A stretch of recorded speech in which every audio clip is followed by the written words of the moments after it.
الحمد لله رب العالمين والعاقبة للمتقين ولا عدوان إلا على الظالمين وأصلي وأسلم على أشرف الأنبياء والمرسلين وإمام الأولياء والمتقين نبينا وحبيبنا محمد عليه أفضل الصلاة وأزكى التسليم وعلى آله وأصحابه أجمعين وبعد. Mes très chers frères, depuis hier, les examens de fin d'année ont commencé pour les étudiants. Voici que les salles qui accueillent les étudiants pour passer leurs examens leur ont ouvert leurs portes. Et c'est ainsi que chaque étudiant s'assoit dans cette salle, livré à lui-même, qu'il n'a personne pour l'aider ou le renforcer après Allah tabaraka wa ta'ala, et ensuite les efforts qu'il a fournis dans la révision. Mes frères, voici que les périodes d'examen de fin d'année sont arrivées. Et c'est là que l'élève sera interrogé sur ce qu'il a acquis durant l'année scolaire. Et lorsqu'il arrive et qu'il s'assoit dans cette salle, le voici qui tremble et qui s'inquiète à l'idée de savoir quels seront ses résultats. Même s'il a passé de nombreuses heures à réviser, il aura toujours peur et sera toujours inquiet lorsqu'il arrivera devant la feuille qui livrera les résultats. Il aura peur d'une mauvaise surprise. Il aura peur de trouver une chose qu'il n'attendait pas. Il aura peur, dans le cas où il échoue, de devoir confronter sa famille et ses proches. Il aura peur de la punition qui l'attend dans le cas où il redouble. Il aura peur d'être le seul à avoir été rejeté et à avoir échoué, alors que ses amis, eux, ont tous réussi. Et sachez qu'une telle personne n'est pas à plaindre. C'est normal de ressentir ce genre d'émotion lorsque l'on passe les examens. Mais moi, j'annonce la bonne nouvelle à tous ceux qui passent leurs examens. Chaque élève studieux qui s'est privé de satisfaire certains de ses plaisirs dans le but de réviser correctement ses cours, celui qui a laissé le repos et la paresse, et même des fois la nuit, le sommeil pendant la nuit, pour pouvoir réviser. Réjouis-toi, mon frère, tu réussiras tes examens, Inch'Allah. Et le jour où tu viendras devant la feuille qui livrera les résultats, tu trouveras ton nom dans la colonne des admis et de ceux qui ont réussi. Mes frères, qu'est-ce que les événements que l'on vit aujourd'hui ressemblent à ceux que l'on vivra demain? Mes frères, lorsque je dis demain, je pense que vous avez tous compris à quel jour je fais allusion. Je parle du jour du grand examen, de ce jour-là où nous serons tous appelés à répondre à des questions qui, lorsqu'on y aura répondu, ne laisseront pas une troisième catégorie ou deux catégories connues, soit des gagnants ou soit des perdants. Ce jour-là, le jour de l'examen ultime, de l'examen final, celui qui pose les questions, c'est Allah tabaraka wa ta'ala, et celui qui y répond, c'est toi. Et sur quoi on t'interrogera? Sur les actions que tu as commises ici-bas, les petits et les grands péchés. Dans le Coran, Allah tabaraka wa ta'ala a fait référence à ce jour ultime, ce jour grandiose, dans lequel il interrogera tous ses serviteurs et toutes ses créatures. Il y a fait référence en général et il y a fait référence en particulier. Lorsqu'il y a fait référence en général, il a dit dans le Coran, par ton Seigneur, nous les interrogerons tous sur ce qu'ils ont commis comme action. Et il a dit aussi subhanah, certes, nous allons interroger ceux qui ont reçu un messager et nous interrogerons aussi les messagers. Allah tabaraka wa ta'ala interrogera les meilleurs d'entre nous ainsi que les pires. Et les meilleurs d'entre nous sont les prophètes et les messagers. Et ils n'échapperont pas à ce jugement et cet interrogatoire. Dans le Coran, Allah tabaraka wa ta'ala nous dit Yawma yab'athu Allahu ar-rusul, le jour où Allah ressuscitera les messagers et les rassemblera, fayaqulu madha ujibtum, il leur dira qu'est-ce qu'on vous a répondu? Et Allah tabaraka wa ta'ala interrogera les pires parmi nous. Quand je dis parmi nous, je parle des êtres humains en général, qui sont ceux qui ont refusé d'adorer Allah tabaraka wa ta'ala. Allah ta'ala dit dans le Coran, rassemblez les injustes ainsi que ceux qui sont comme eux, ainsi que ceux qu'ils adoraient en dehors d'Allah, et guidez-les vers le chemin de la fournaise, de l'enfer. Mais stoppez-les avant d'y arriver. Certes, ils seront interrogés. Mes frères, ce jour terrifiant dans lequel toute la créature va participer est un jour terrible, est un jour dans lequel les gens seront debout devant le Seigneur des mondes. Ce jour-là, tout le monde sera appelé à comparaître devant le Seigneur des mondes, vil et humilié, vil et apeuré, vil et terrifié. Allah tabaraka wa ta'ala leur adressera la parole sans qu'il y ait entre deux un interprète. Allah dans le Coran nous dit, in kullu man fis samawati wal ard, tous ceux qui sont dans les cieux et dans la terre, illa ati ar-rahmani abda, ne sont que les serviteurs du tout miséricordieux. Laqad ahsahum wa addahum adda, certes, il les a dénombrés et comptés un à un. Wa kulluhum atihi yawm al-qiyamati farda, et chacun d'entre eux viendra à lui seul ce jour-là.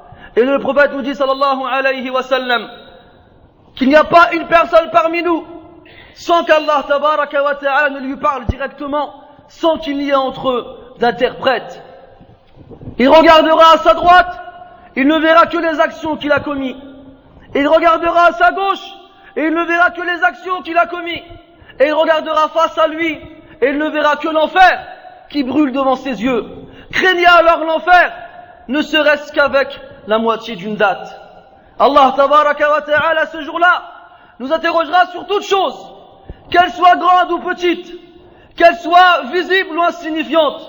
Tout ceci est stipulé précisément dans le registre de nos actions, dans un livre qui n'oublie aucune action sans qu'elle n'y soit mentionnée. Combien de catastrophes tu as pu oublier, ce jour-là Allah Ta'ala te les rappellera. Et combien de mal tu as pu tenter de cacher, ce jour-là Allah Ta'ala le dévoilera. Quel jour terrible, quel moment difficile à supporter. Les cœurs, ils seront humiliés et atteindront les gorges. Les yeux seront pointés vers le ciel et les têtes seront baissées.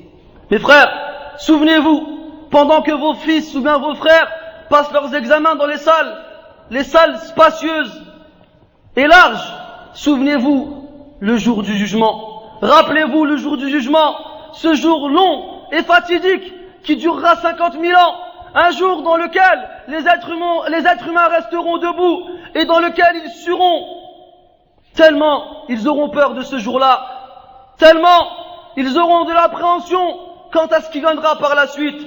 Souvenez-vous mes frères, lorsqu'on vous interroge dans les salles d'examen et lorsqu'on vous pose des questions, pensez à ces questions que les deux anges vous poseront lorsque vous serez mis dans vos tombes et lorsque vos compagnons et vos familles vous laisseront seuls dans ce trou noir. Pensez à ces deux anges qui viendront et qui vous feront asseoir et qui vous demanderont qui est ton Seigneur. Alors si tu es un croyant, tu es un pieux, ô toi qui as réussi ici-bas, tu réussiras à ce moment-là. Et tu répondras, mon Seigneur est Allah. Alors on te dira, quelle est ta religion? Et tu répondras, ma religion est l'islam. Alors on te dira, que dis-tu de cet homme qui vous a été envoyé? Alors tu répondras, c'est Muhammad Rasulullah, le messager d'Allah. Et on te dira, comment sais-tu cela? Et tu répondras, j'ai lu le livre d'Allah, j'y ai cru. Et pour moi c'est la vérité. Alors une voix se fera entendre du ciel, et qui dira, mon serviteur a dit vrai. Déployez-lui les tapis du paradis, et donnez-lui des vêtements du paradis, et ouvrez-lui une porte vers le paradis. Alors, le vent frais et le parfum du paradis lui parviendra. Quant à l'autre, celui qui n'a pas été un bon élève ici-bas, celui qui n'a pas fait ses devoirs, et qui n'a pas révisé ses leçons, ce jour-là dans la tombe, les anges lui diront, qui est ton Seigneur? Alors il criera, il dira, ah, je ne sais pas. Et on lui dira après, quelle est ta religion? Et il criera, ah, je ne sais pas. Et on lui dira, quel est cet homme qui vous a été envoyé? Il répondra, ah, je ne sais pas, j'ai entendu les gens dire une chose, alors je l'ai répétée.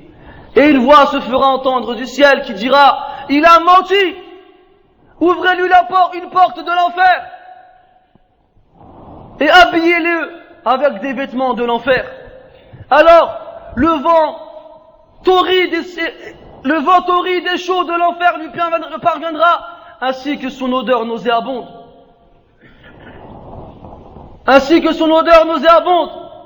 Et la tombe dans laquelle il se trouve se renfermera sur lui jusqu'à ce que ses côtes s'entrelacent. Mes frères, souvenez-vous, lorsque vous entendez parler des examens et des contrôles de fin d'année, souvenez-vous des questions qu'Allah Ta'ala vous posera le jour du jugement, le jour où vous serez ressuscité devant lui. Quant au mauvais serviteur, Allah Tabaraka wa Ta'ala l'informera de tous les péchés qu'il a commis. Et il lui fera accepter tous les péchés qu'il a commis, et il lui demandera pourquoi tu as fait ces péchés-là. Comme le prophète nous informe, sallallahu alayhi wa sallam, celui dont le jugement sera détaillé et dont on demandera des comptes, alors forcément il sera châtié. Aïcha radiallahu anha nous dit, Ya Rasulallah, mais dans le Coran Allah il dit, quant à celui qui recevra son livre dans sa main droite, alors il sera jugé d'un jugement facile. Et là, le prophète sallallahu alayhi wa sallam répond, ceci est l'exposition des actes.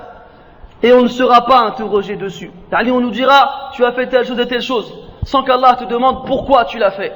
Quant à celui à qui Allah demandera des comptes, forcément, il sera châtié. Et ça, c'est pour le serviteur mauvais.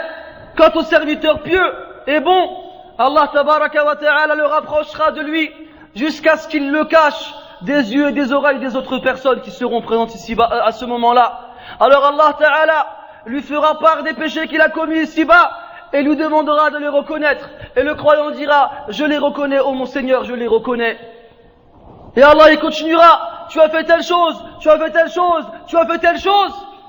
Et le croyant, plus il entend cela, et plus il croit qu'il va forcément être châtié.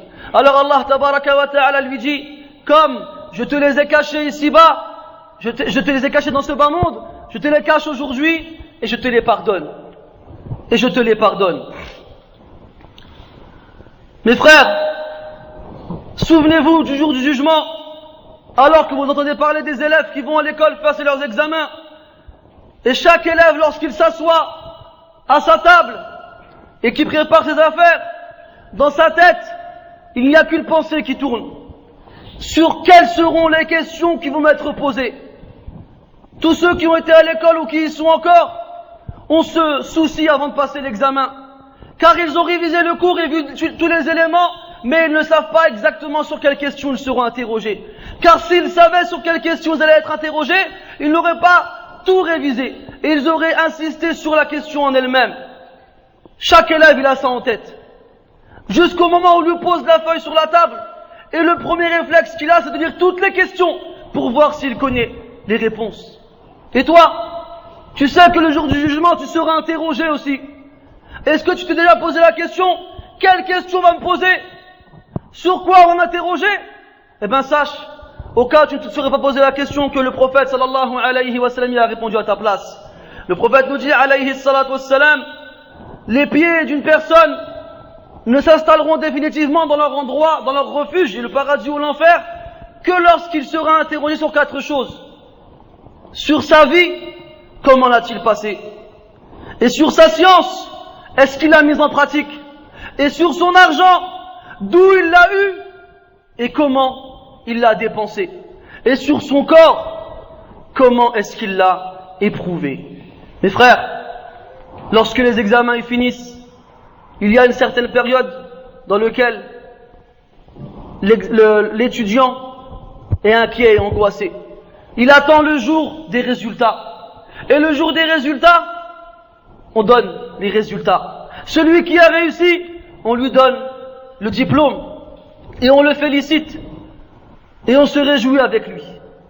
Quant à celui qui a perdu, qui n'a pas réussi ses examens, il est soit rejeté ou soit il est amené à recommencer son année scolaire. Et le jour du jugement, mes frères, on recevra aussi, entre guillemets, des certificats, des diplômes. Et on le recevra soit dans la main droite, soit dans la main gauche. Dans le Coran, Allah Tabaraka wa Ta'ala nous dit, quant à celui qui reçoit son livre dans sa main droite, il ira voir ses amis et ses proches parmi les croyants. Il leur dira, Ha'um uqra'u kitabiyah, voici mon livre, lisez-le. Voici mes prières, voici mes aumônes, voici ma lecture du Coran, voici ma piété envers mes parents, voici ma douceur envers les pauvres, voici mon bien en général. فيقول هاؤم اقرأوا كتابيه إني ظننت أني ملاق حسابيه. J'étais sûr que j'allais rencontrer ce jour-là afin d'être jugé. فهو في عيشة راضية. Il sera alors dans une vie agréable et satisfaisante. في جنة عالية. Dans un paradis élevé. قطوفها دانية. Où les branches sont rapprochées de lui. On leur dira كلوا واشربوا هنيئا بما أسلفتم في الأيام الخالية. Mangez et buvez en rétribution de ce que vous avez commis auparavant dans les jours qui sont passés. Quant à l'autre qui recevra son livre dans sa main gauche, il criera lorsqu'il le recevra et dira: si seulement je n'avais pas reçu mon livre, si seulement la vie, la première était la dernière, la fortune que j'ai amassée ne m'a en rien servi, et la force que je possédais ne m'est d'aucune utilité. Et là, on appellera les anges et on leur dira: attrapez-le et ligotez-le et jetez-le en enfer et enchaînez-le dans une chaîne dont la coudée est équivalente à 70 ici-bas. On l'enchaînera. Hatta ibn Abbas radiyallahu anhuma nous dit qu'il aura les pieds enchaînés à la nuque de derrière. Il aura les pieds enchaînés à la nuque de derrière. Et la chaîne lui rentrera par la bouche pour lui sortir par le postérieur. Wal'iyadu billah. Et il sera jeté en enfer ainsi, avili et humilié. Mes frères, je finirai par cette exhortation de Omar ibn al-Khattab radiyallahu anhu qui est célèbre. Après que vous ayez entendu tout cela, jugez-vous vous-même ici-bas avant qu'on ne vous juge. Et pesez vos actions vous-même ici-bas avant qu'on ne les pèse pour vous. Car c'est plus simple pour toi aujourd'hui de te juger plutôt que d'attendre demain à ce qu'on te juge. Et faites-vous beau pour le jour du grand rendez-vous. Faites-vous beau pour le jour du grand rendez-vous, le jour où rien de vous ne sera caché ou dissimulé. Faites-vous beau, ce n'est pas avec des vêtements quelconques, mais c'est avec le vêtement de la piété. Comme Allah Ta'ala dit dans le Coran: Ya bani Adam qad anzalna alaykum libasan yuwari sawatikum wa risha wa libasu at-taqwa dhalika khayr. Faman labisa libas at-taqwa fi hadhihi ad-dunya albasahu Allah min harir al-jannati yawm al-qiyamah. Celui, Allah dans le Coran nous dit: ô fils d'Adam, nous avons certes fait descendre sur vous un vêtement pour que vous cachiez votre nudité et un embellissement. Mais le vêtement de la piété, ceci est meilleur. Alors celui qui veut être épargné des troubles du jour du jugement et qui veut sortir la tête haute et fier et récompensé de l'examen ultime, alors qu'il revête ici-bas le vêtement de la piété.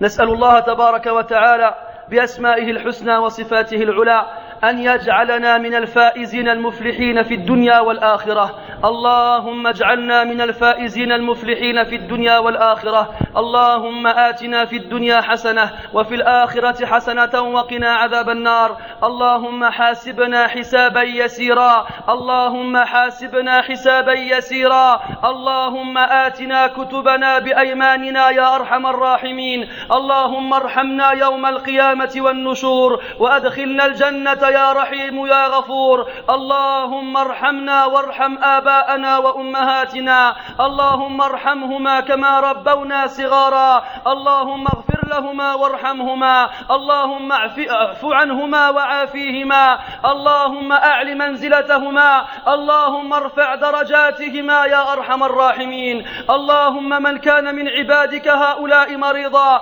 اللهم أبدل سقمه صحة ومرضه عافية، اللهم ارحم موتى المسلمين، اللهم اجعل قبورهم رياضا من رياض الجنة ولا تجعلها حفرا من حفر النار. اللهم اغفر لنا وارحمنا إذا سرنا إلى ما صاروا إليه تحت الجنادل والتراب وحدنا. اللهم أعز الإسلام والمسلمين، اللهم أعز الإسلام والمسلمين، اللهم أصلح المسلمين والمسلمات، اللهم أصلح منهم الشيوخ والعجائز، اللهم أصلح منهم الشباب والشابات، اللهم أصلح رجالهم ونساءهم، اللهم وفقنا أجمعين للتوبة النصوح وللعمل الصالح يا أرحم الراحمين.